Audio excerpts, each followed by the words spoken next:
You're online, please start. Hello, everybody. Today we start a new series of our Startup Leaders Club with the leaders of innovation and drivers of change, the leaders of the serial entrepreneurial community. And today our topic is Global Crisis 2020 as a fast track to the new reality, disrupting industries, creating new business models, and finding new opportunities in crisis. And our speakers today, my co-moderator is Gianpaolo Parigi, venture capitalist and chair of Single Family Office. Also, myself as Nadya Nesterova, independent director of the board of the National Alternative Investment Management Association and an advisor to leading GPs. And Dr. James Bauer, CEO of New Median, James Hafter, CEO of Paul Capital, and Michael Wickert, president of Wheat Creek Partners and CEO of Basilex. And our first question is on the COVID-19's impact on your industries and the segment itself. So if you can track and observe some changes you could share with us. Jim, would you start with a brief introduction of yourself and your observations? Thank you. Sure, thank you for the invitation. I'm here from Ashland, Oregon, as you can see in the background. So it's a little early in the morning, but that's okay. So first a brief background, which also will tell you why the COVID pandemic is interesting to us. In 1983, I joined Caltech as a faculty member to help start the first graduate program in computational biology. I'm a computational neurobiologist who makes models of neurons. As you can see, a Purkinje cell in the background. And as part of that, I actually built a platform called Genesis for building models of brains and neurons, which is still used around the world. At the same time, in 1983, because I have a strong interest in education, I decided to start a project to ask the following question. How should the internet and, well, networks and computers, and especially computer simulations, be used or could be used to connect people together and to educate and inform people? So that was a project for 16 years and about $20+ million working with schools and teachers, which resulted in 1999 in the establishment of the world's first virtual learning game-based world for children called Yville.net, the company New Median that I've been CEO since then. Yville was built as an R&D site to continue to ask the question, how should the internet be used optimally to engage people and to educate them, not online textbooks. Yville currently has about 8.5 million registered users, 78% female, average age 13, without doing any marketing, and thousands of teachers. Many peer-reviewed academic papers have been published about Yville. In 2017, we launched a subsidiary of Yville called VWIP, Incorporated Virtual Worlds IP. Yville is really about building a platform with a bunch of tools to do interesting things on the internet with learning and engaging people.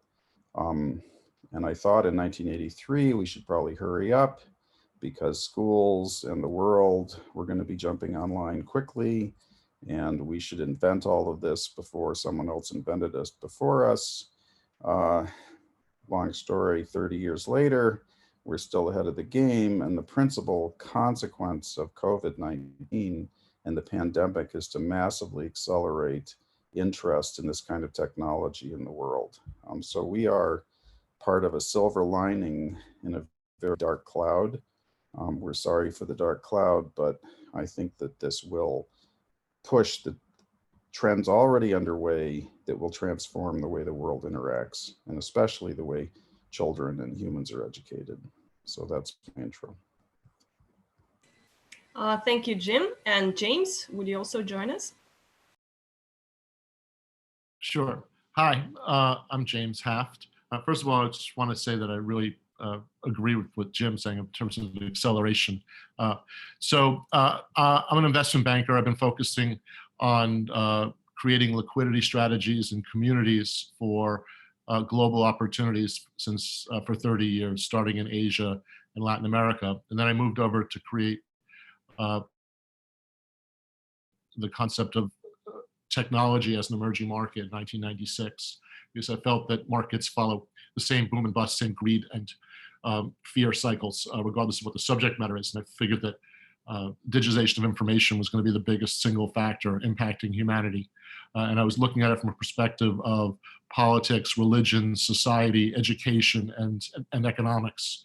Being a science fiction reader, there's a guy named Neil Stephenson who wrote a bunch of books in the early 90s, which talked about what the future would look like and how we would begin to interrelate with technology and how it would change the human condition and how we'd communicate with each other. Specifically a book called Snow Crash.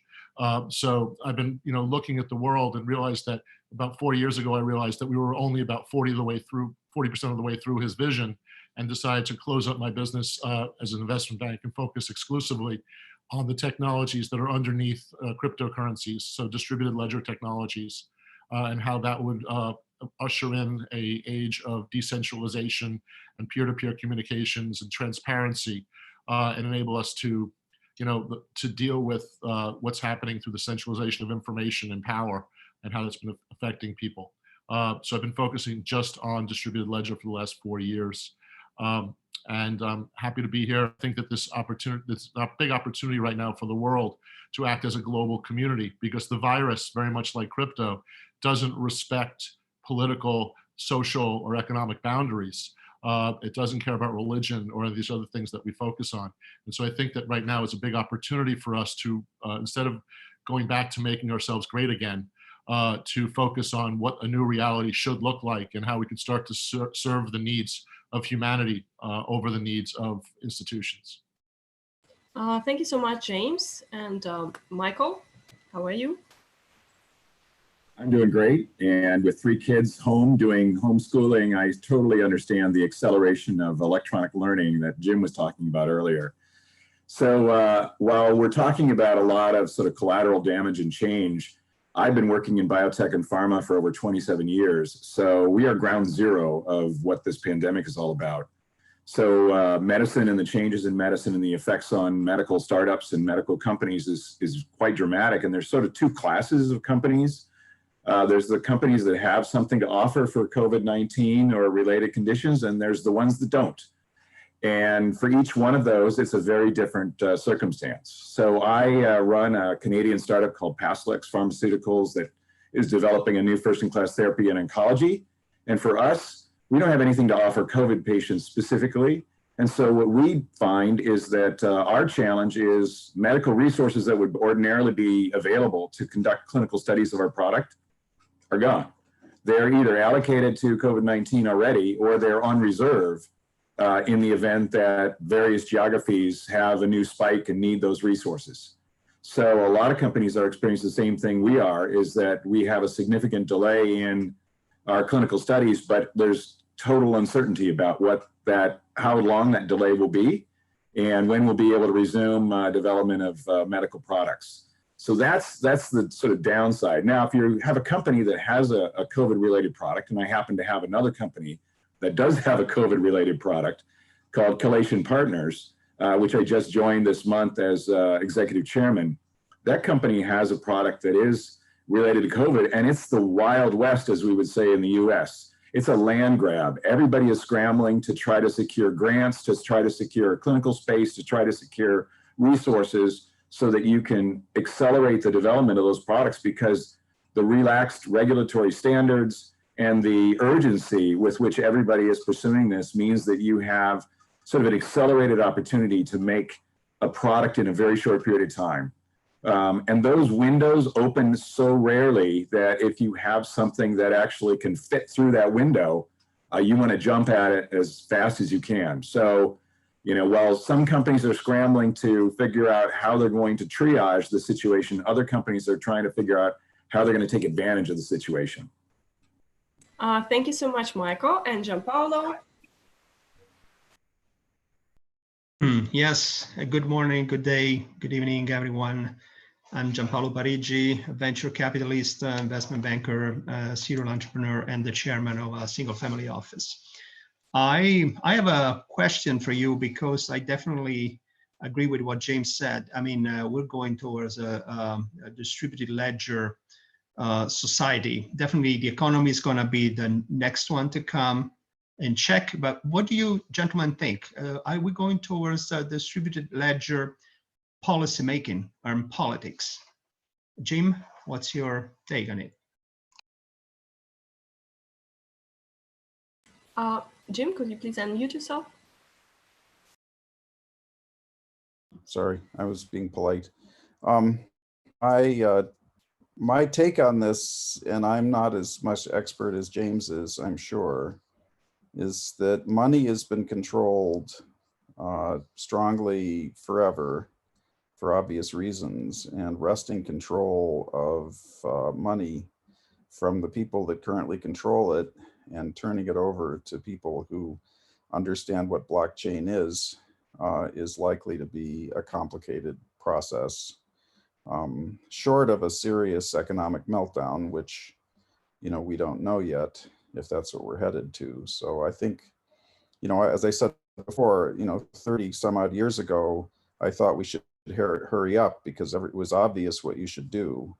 And 30 plus years later, it turns out it's not obvious to most people what you should do, although maybe it's becoming more obvious. So that's my thought, but it's from much less knowledge than James has about this.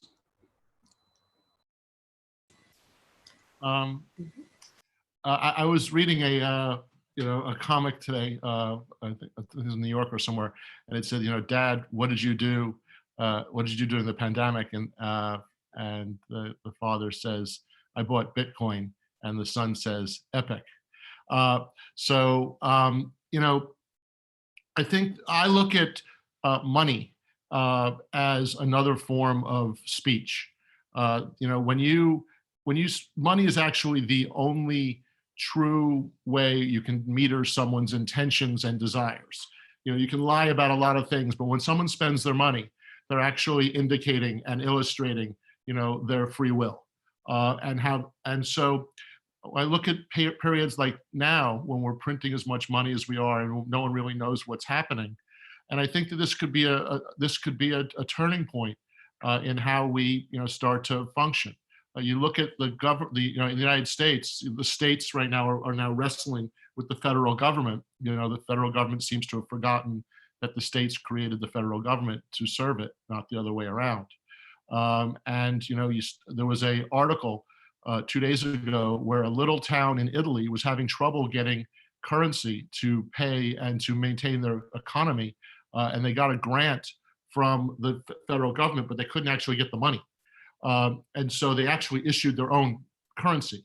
And, you know, I read that and I'm thinking to myself, God, what is Andrew Cuomo thinking right now while wrestling with the federal government, right? New York City or New York State could easily have its own currency. As a matter of fact, that's the history of currency in the United States, right? The currency was not federal originally. It was actually done by states, banks, and corporations, and then unified because of the fraud and other problems and the need to have a central control point.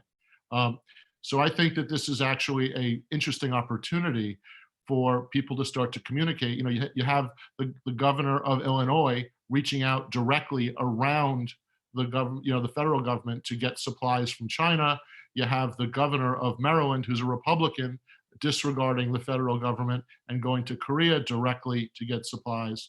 And I think you start to see that peer-to-peer and decentralization is, you know, even the federal government is saying to the governors, go fix your own problem because we can't do it. So I think that centralization may have run its course and that this may be an accelerant for us in different ways of our lives to start to realize that we need to start to speak for ourselves, think for ourselves, and act for ourselves. Thank you, James. And Jim, you wanted to add something?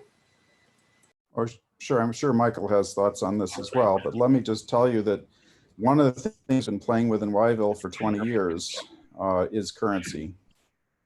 So Yville invented, in a way, essentially virtual currency and virtual worlds, and we've been managing that for a long time.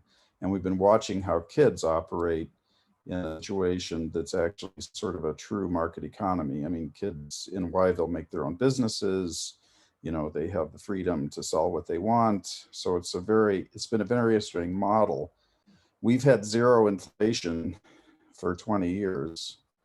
We also have no taxes, which I'm sure, James, you would appreciate.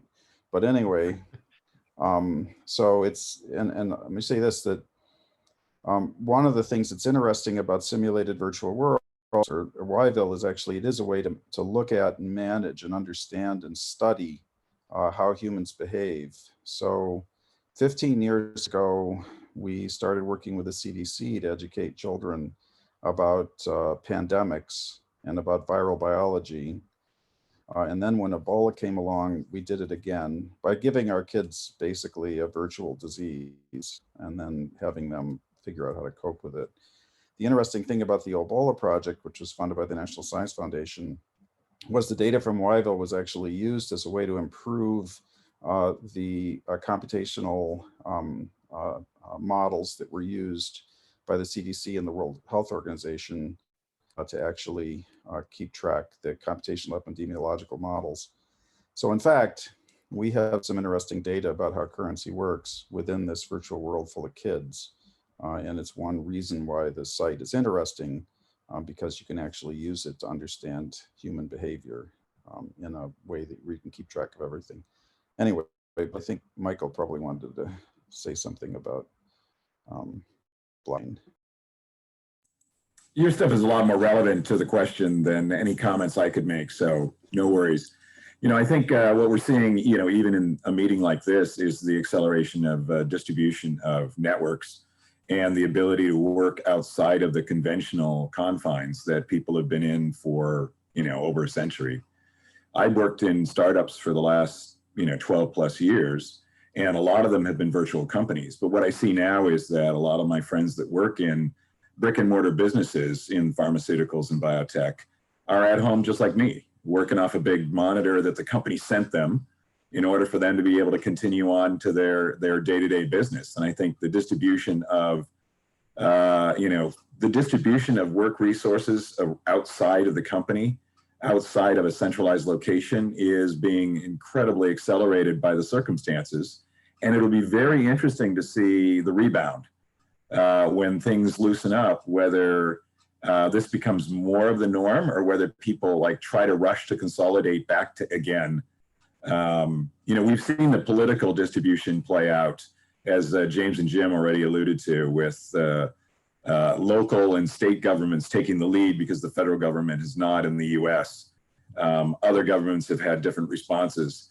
But at the corporate level, there's also a very significant distribution of the way in which resources are being managed now. You know, there's a lot of self-managed people doing their jobs from home, and it'll be very interesting to see how this plays out once this is over, because that could accelerate a very, frankly, more efficient and less resource-intensive way of doing business for a lot of companies.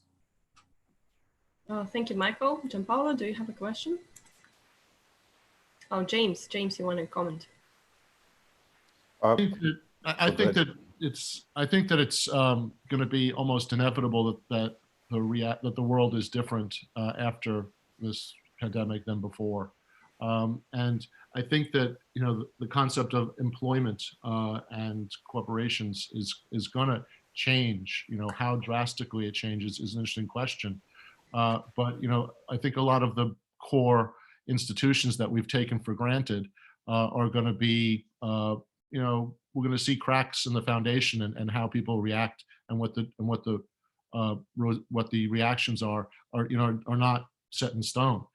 For instance, I think we may see a movement towards, you know, universal basic income, which essentially we're doing right now. And, you know, the idea of big corporations with big payrolls and all this red tape, you know, the fact that we're ripping away the red tape so fast to try and make sure that we ameliorate the impacts, you know, who's going to sit there and say that we need to re-add the red tape, you know, and the inefficiencies of how we tax and deliver services.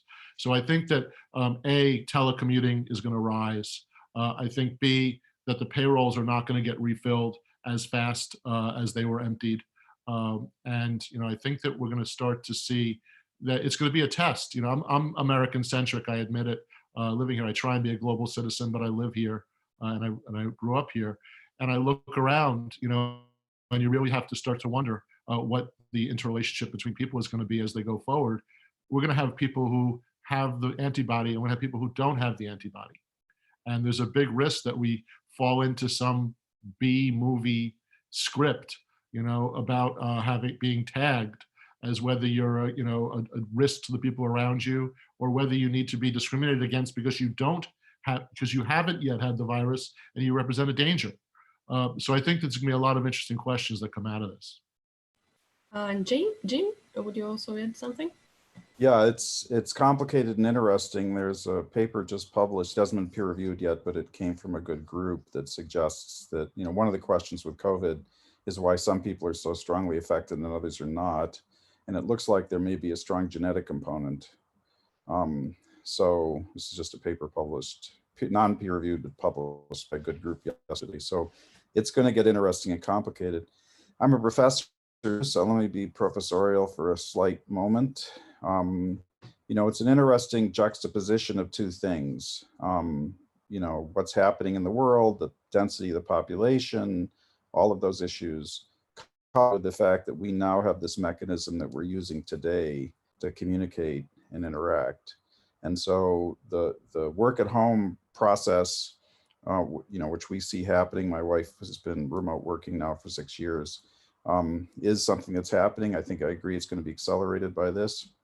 But here's the but, and it sort of goes back to what we've been doing for a while now. It takes a while for humans to figure out actually how to use new technology, okay? The inventor of the printing press just thought that the way he could make money with the printing press was to make high quality Latin Bibles and vellum and sell it to rich people. He went bankrupt. The person that really understood the value of the printing press way back when, and arguably the last time we had a significant change in communication technology, the invention of the printing press, was Martin Luther, who realized you could use it to make cheap tracts that you'd put on the doors of Catholic churches in Germany along with Catholic Bibles, and that produced the Reformation.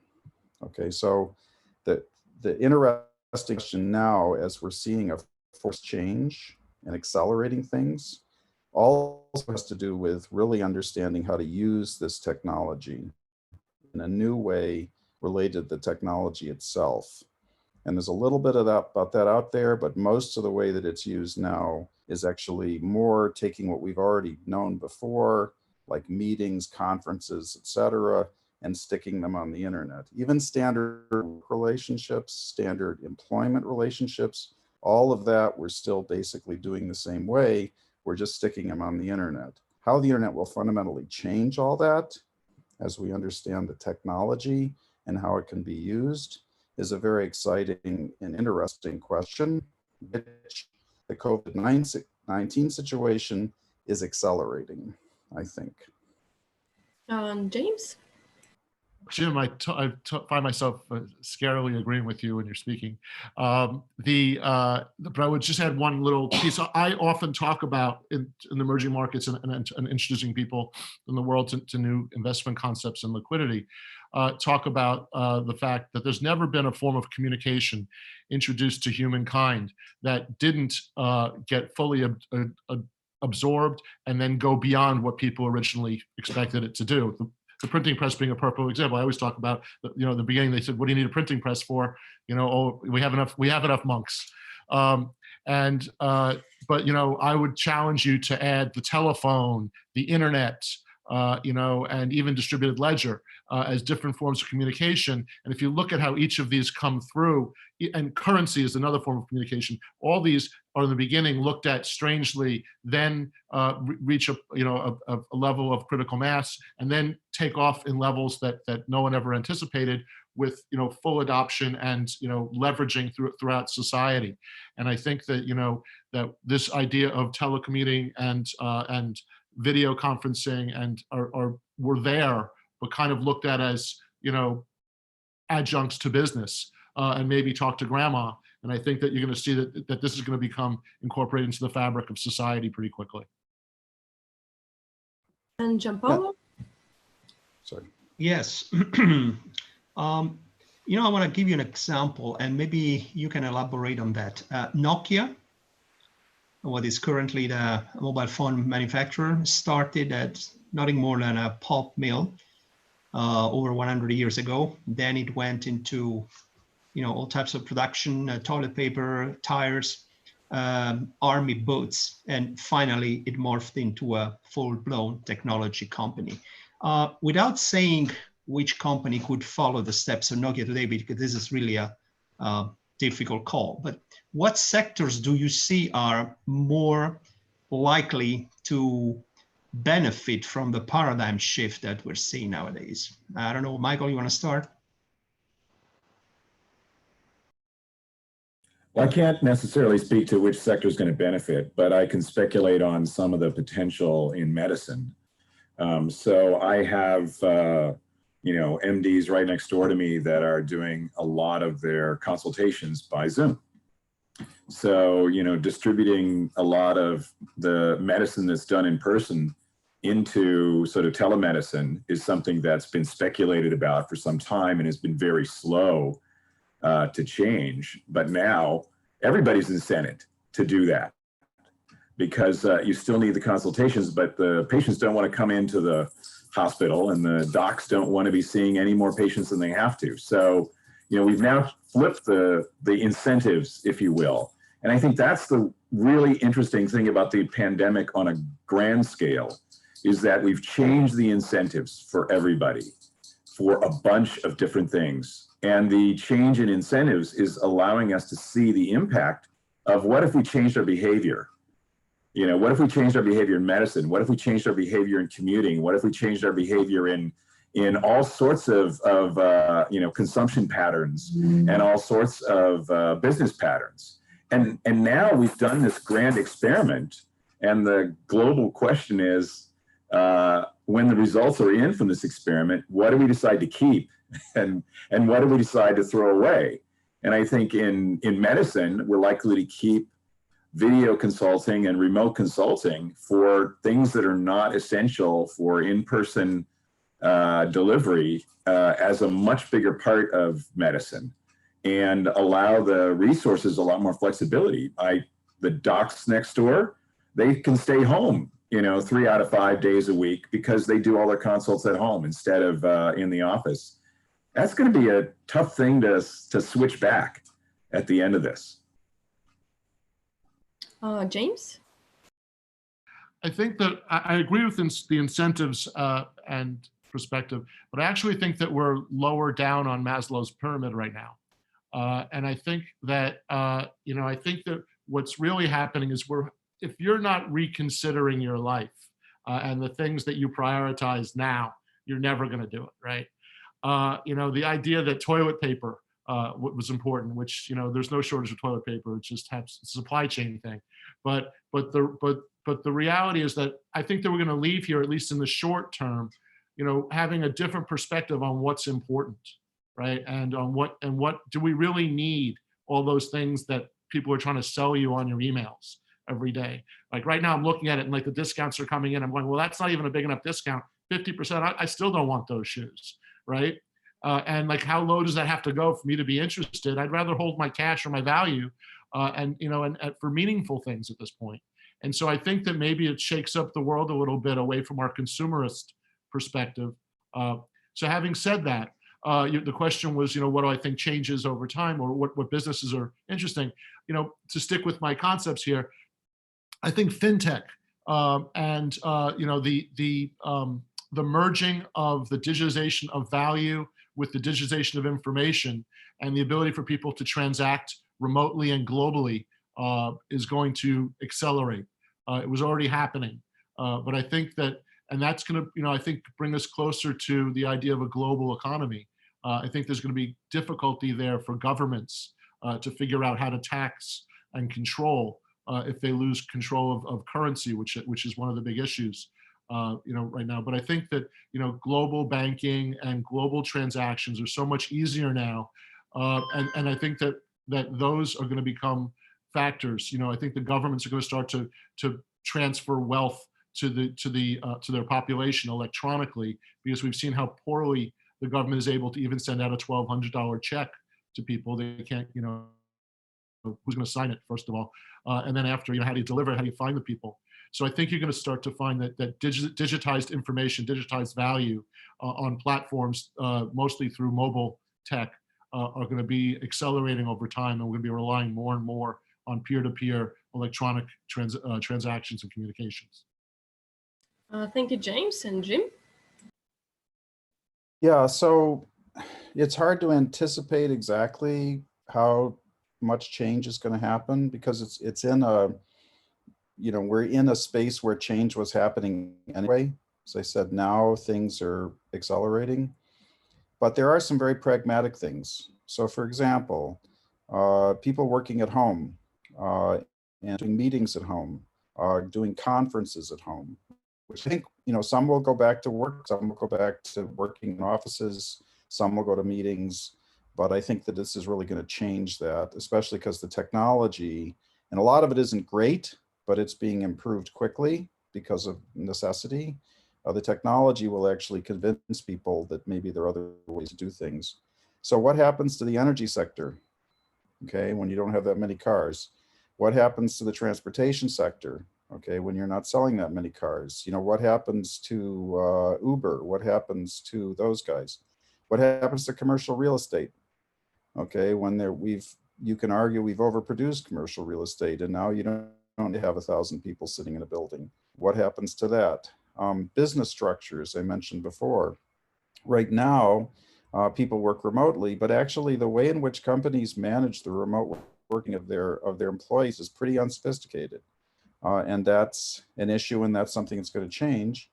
In addition, from the point of view of the worker, okay, as I know, because my wife worked remotely for 6 years for Agilent Technologies, at a fairly high corporate level, if you're working at home, it means you're never not working. So that's going to require some sort of a shift probably for people's, what happens when what is already clear, okay, is if you want to keep manufacturing going during this kind of a pandemic, you need to install more robots. That's happening anyway, automation. I think this is just going to accelerate automation because, in meat packing, if you can do it with robots, you can do it regardless of what. Robots don't get sick. Well, they get a different kind of virus, but it's an easier one to deal with. Healthcare systems, it's pretty clear. And I think a lot of the post analysis of what's going on, you can see what health systems work and what health systems don't work, and what the consequences of having a health system like the United States has, for example, is pragmatically and practically. That's a big change. But I'm going to mention one other, which I think is, I hope, so here's the real silver lining for this COVID. What we're seeing, and you can actually see it in the data, okay? So there's the data, all right? Is that the states that actually paid attention to the science and made decisions based on science, it looks like are going to be much better off than the ones that didn't. And so for me, I wear another hat. I'm the executive director of the Pacific Division of the American Association for the Advancement of Science, AAAS, which publishes Science Magazine and is the largest, multi-science, multinational organization in the world. And so I am concerned and worry about how science influences policy. And we are seeing right here in front of us how examples of how science really should interact with policy. In parts of the United States in which there are science deniers and people that don't want to pay attention to the science or want to ignore it, you're going to see a consequence of that with respect to just the data on the number of people that are sick and the number of people that die, and that's already starting to happen. okay? So just like maybe at the end of World War II, when governments realized that giving resources to a bunch of physicists might actually end up in ending a war, and then completely change their relationship, founding the National Science Foundation, et cetera, between science and government and the population, this COVID may actually start moving us back in that direction, okay? And there's a reason why that's important, and I hear James and I are going to disagree probably, but there's a reason for that's important, because there's another crisis that's coming that scientists have been talking about, which is going to be much more profound, much more disruptive, much more serious, result in migration probably of millions of people, complete changing of the economy of large swaths of the world, okay, that people are being warned about now that we need to pay attention to. And that's, of course, the climate situation.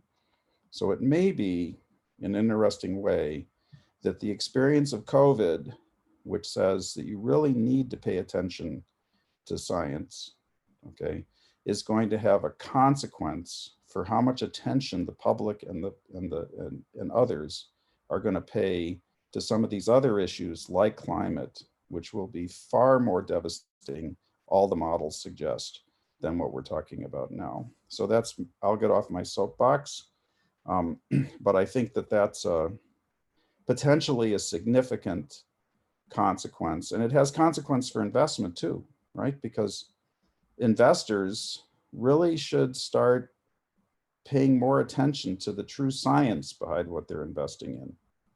You know, a lot of investments anyway, we could talk about that longer later, but somehow we connected to real and good science, and that's going to be very important for policy. It's going to be important for navigating where things are headed.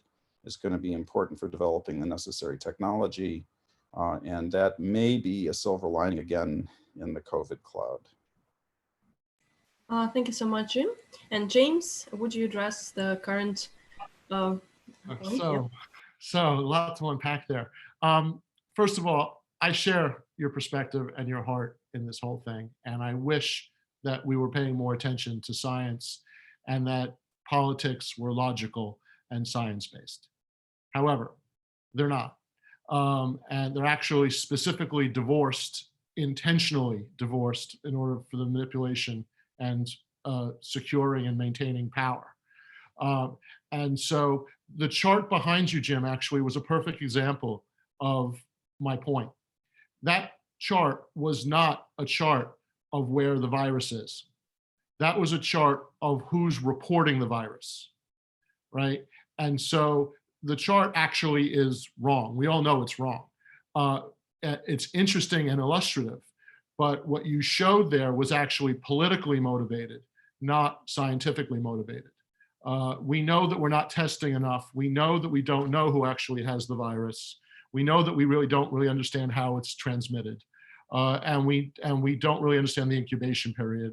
And we have, wild things being said about drinking disinfectants and shoving lights inside your body, as recommendations that people are actually following. Who are the same people who don't believe in vaccinations and, and so I look at this whole thing as actually being, like a global instance of the Darwin Awards, right? I mean, let's get together because, good people don't suffer. And so, I'm concerned that while I wish that this was an example, I think that the kind of thought that you're laying out actually happens in humans in hindsight, not in foresight.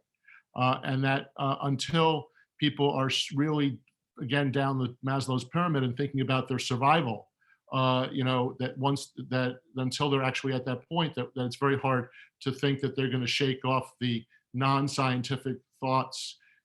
People, in my experience, people decide what they want to do or what they think first, and they give you the reason second, right? So, scientists, and I deal with this all the time with, with startups and with tech businesses, in that people come to me and, and they show me the technology because I work in tech, and they really want to wow me on how incredible the technology is. And the truth is, I don't care about the technology.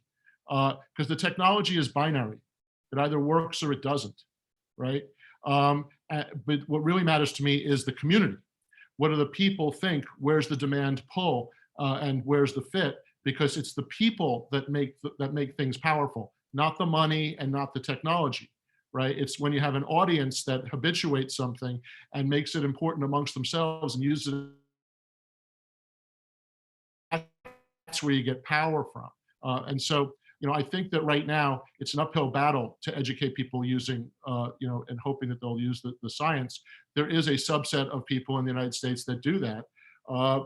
We hope it's a majority, but there's obviously a significant minority that doesn't really think that they need to pay attention to these things because they have other thoughts and beliefs that they need to propagate and that they need to be true, regardless of what quote unquote facts tell them. So I think that what we need to do is, is try to, I think education, what you're doing with children, Jim, is amazing. And it really is where everything starts. And what we really need, where we've failed in the United States is education. And we have people that, are not willing to enter into mainstream science yet. And as horrible as that is, I think that that's really what we need to fix. And Jim? Yeah, I think it's quite interesting that we've already done this experiment before.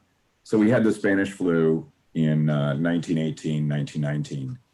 And I think there are a lot of lessons that can be learned from the experience there. What was the economic change for the next decade? We had the Roaring 20s. We had increasing consolidation of wealth, and we had a real emphasis on, on sort of personal gratification in a way that hadn't been, as strongly emphasized in the previous decade. Now, at the same time, it's an imperfect corollary because we also just completed the Great War at the very same time that the pandemic hit. So it's a conflating, variable that would be hard to tease out. But that experiment has been really illustrative for what happens when you do social distancing. We're basically practicing the same things 100 years later that we did then because we haven't improved our behaviors in this country. Internationally, it's a little bit different. Other countries have done a better job of managing things, but in the US at least, we're doing the same thing we did in the Spanish flu, and we're gonna make all the same mistakes. Some places are gonna come out early when it's still prevalent in the population. We're gonna have additional explosions of the pandemic. We're gonna do all the same stuff. So why wouldn't we do all the same stuff economically? Why wouldn't we make all the same bad decisions economically that we made before? I mean, we're fundamentally the same people. So I haven't done enough study of the results of that period to be able to predict how we're going to come out of this period. But I suspect it's an incredibly fertile ground for making some predictions about what's the economic decision-making going to be like for, citizens and business leaders coming out of this experience. And Jim, you also want to comment? Yeah, so you mentioned something that I think has to be taken into account, and you start to hear some discussion of it now. The psychological consequences of this are going to be huge. I mean, I remember my grandparents told me about the Great Depression, every time I took a second helping of stew, right? So this is, we already know, the psychological consequences of this for kids, even for adults, is going to be profound. And we're only starting. We do work in Wyville in social and emotional health. And we work with professionals in that, and they refer to it as a tsunami that's coming. Once people get their toilet paper, then the next level is what the psychological consequences are. So I think that's a really, really important point. Going back to what James was saying, I'm finding myself, we probably have a lot of differences politically, but I'm finding myself agreeing with you a lot. Okay. The point of community, okay, and the point of education is key. I mean, we're primates, so anytime a primate stands up and says it's important you educate big brains, it's a bit like an ant saying, jaws are really important.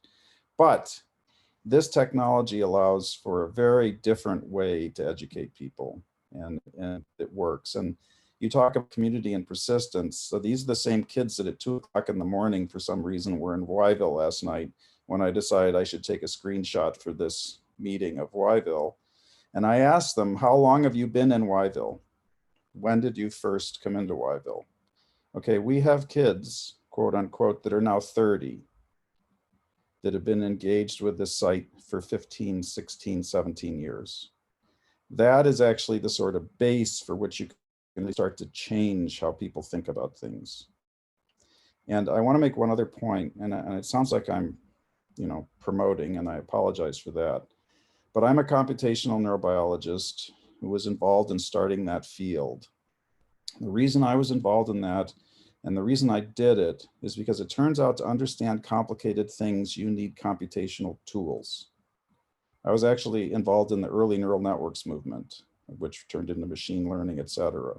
Simulation technology is key to all of the understanding all of this complexity. Most people in the world, including a lot of scientists, don't know what models are.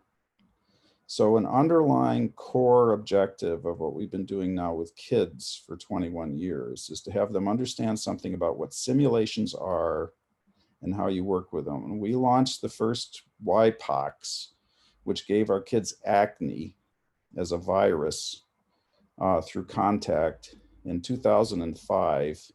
We built a CDC in which there's a simulator that allows the kids to go in and actually change variables and understand and predict the length of the pandemic in Yville. When Ebola came up, the kids went in themselves without our telling them and started using that simulator to predict what might happen with Ebola. They're doing it now with respect to COVID. So my claim, my hope, the reason we've been doing this in Yville for many, many years on a shoestring, until very recently, now we're not on a shoestring anymore, but we have been for a long, long time, is because I think this technology can be used to move the population forward faster than the old technology for education. So that's what we're in the game of doing, okay? It's really interesting when one of our political leaders, who I will remain nameless, claimed that nobody knew this was coming. Look at Twitter, okay? There were a whole bunch of former Yvillians who tweeted, I knew because I was dealing with this in Yville 15 years ago, 12 years ago. So there's a real opportunity here to use this technology to move things forward quickly, but it has to be used well. And I'll restate this point because I think it's important. Most of the things that people are using the internet to do are the things we do in normal world and we've done for a long time. So we're having a meeting together. We're not all together, which is unfortunate. I like London. Okay, in fact, I like Vermont too, okay? But we're sort of doing what we've always done in the real world except here. The real question, the interesting question is, what does this technology allow us to do that is different? It's disrupting. How is it going to disrupt? What are the tools? What are the structures?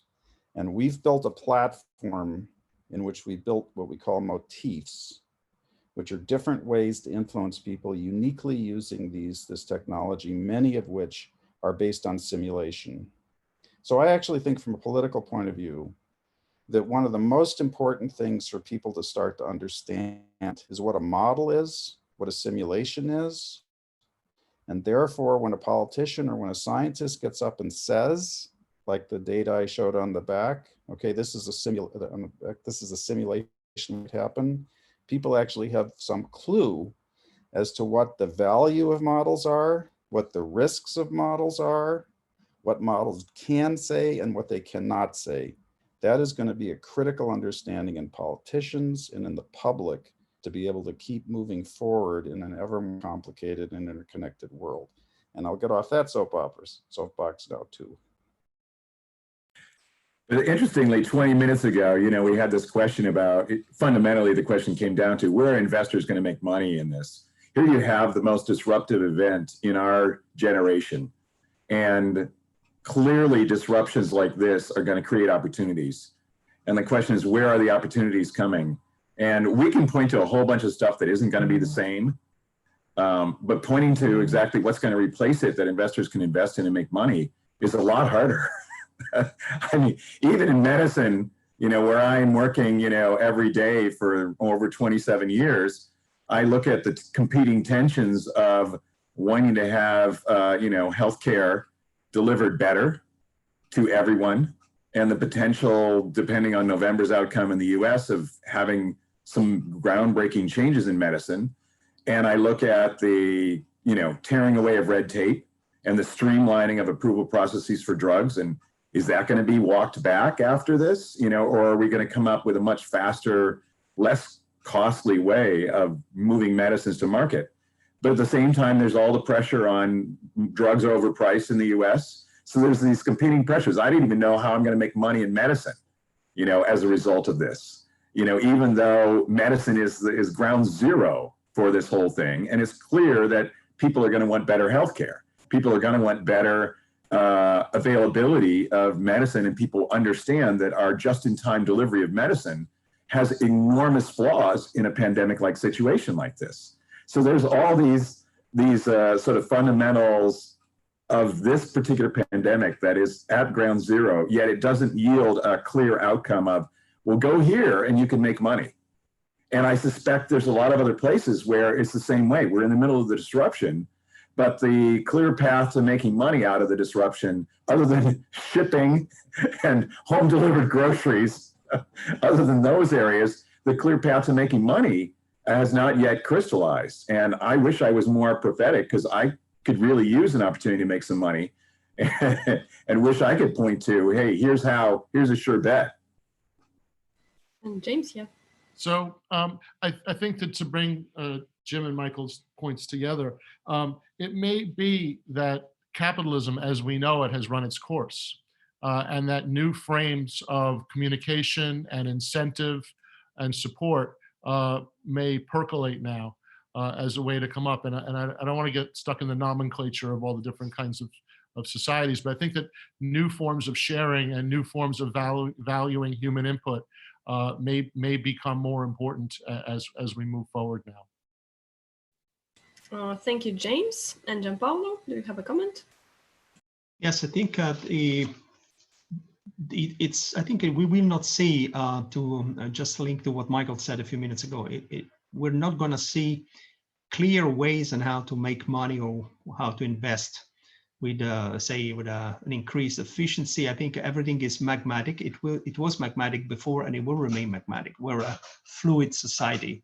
I see more, if I had to translate that into a graphic form, a bunch of Venn diagrams interacting with each other than just the usual pillars subdivided in sections. I mean, we are going towards a multipolar, multidimensional world. We were there already to a degree, but maybe we failed to acknowledge that.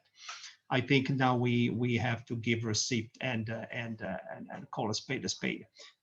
In terms of lack of clarity, I see that again at policymaking level, and I definitely appreciate what Jim said regarding the value of having models. Because models, of course, are proxies for the reality. Of course, they have limitations and they have risks, and they cannot be taken as gods or totems. But without models, we cannot simplify reality and codify reality to a way that we can begin to compute, calculate what to do with all our imperfection as human beings, because models lead us to planning. So the lack of models gives us a lack of planning. Planning would lead us to contingency thinking, and contingency thinking is just another word for what's a plan B. We've seen it not only in the United States, James, all over the world. There's been a smashing failure of addressing the population with a plan B, and not only a plan B at the beginning of the outbreak, even a plan B now, because nobody is touching the issue, raising the issue. Everybody's talking about a spike now, a second wave of the contagion coming in. Nobody's telling what's going to happen to society if we go into that particular option? What is the plan B there? There's not even a hint as to this. And of course, the economy suffers, investments are suffering, the populace is left, because as I say, no plan B by any means is perfect. But if I board an aircraft, they tell me in the unlikely event of an emergency, I have to do this, this, and this, and those are the procedures. Well, this is because the aviation industry is trained to think with models. And that's why it has a very safe rating compared to most other industries in the world. Politics doesn't have it. And I think what Jim said really should be brought to the attention of the, as constituency to the policymakers and to politicians to say, listen, you must begin to think with this approach, because this will help you, create whatever you need to create as a template for us to follow. And also it will help you to communicate what needs to be communicated when time comes. So I think this is very important, that the adoption of a structured way of thinking is so much in demand. And again, who raised the point of climate change before? James, you did. Even more so now we're talking about COVID, but obviously there's a bigger and greater enemy, and this is the climate change. So we need not to forget that we still need to take care of that this is still there. It just lingers, and it's not waiting for us to work out what we're going to do with COVID-19 to unleash its perverse effects onto all of us. So again, you see where I'm going with this, is it's a Venn diagrams all into one another, and we need to address them simultaneously. We'll all be talking about multitasking, and we better, take action on that. Thank you, gentlemen. Thank you very much, Gianpaolo. And we have our final round of questions. So if that could be one word or message you would like to bring to our audiences to go, what would that be as a summary of our today's discussion? Jim? First, this is a tragedy. My 84-year-old mother is scared. No question. But this is also a tremendous opportunity. We live in an amazing time. What we do now is going to change the future radically and dramatically. So it's the time to educate, not to fear, to move forward, and to question what we think we know, and to learn about the circumstances and learn something new. And there aren't so many times in human history where that's come all together at one time, and we're in it. And so it's really a tremendous opportunity, coupled with the unfortunate driver for this. Thank you so much, Jim. And Michael? It's really interesting because we're conducting a massive social, environmental, and economic experiment right now. It's not a planned experiment, but nonetheless, we're learning about what happens when you change a whole bunch of different things radically all at once. And a lot will depend on what we choose to learn from this experiment as to how we go forward and adapt, because there's a whole lot of interesting data that have come out about the environmental changes. We have economic experiments we're conducting, with providing income to people who are undergoing, the crisis. And we could come out much better and much stronger.